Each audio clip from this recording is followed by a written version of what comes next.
ગાડી અહીંયાથી નહીં હટે. ઉડીને જવું હોય તો જા, ને તો ઊભો રહે અહીં જ રાહ જોતો.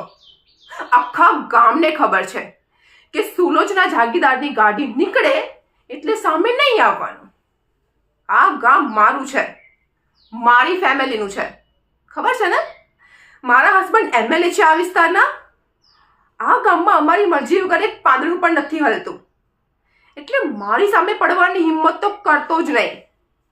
એ અનોખી, સમજાવી દેજે તારા મહેમાનને કે સુલોચના જાગીરદાર કોણ છે.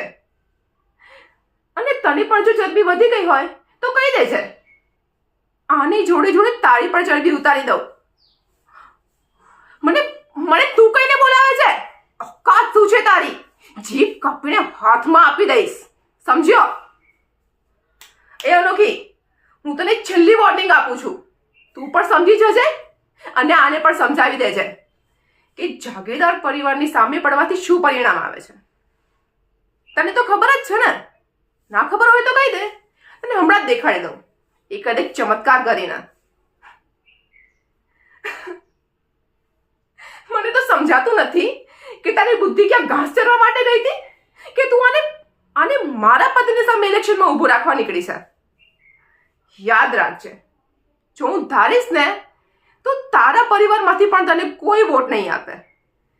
આ ઇલેક્શન તો અમે જ જીતવાના છીએ, હર વખતની જેમ.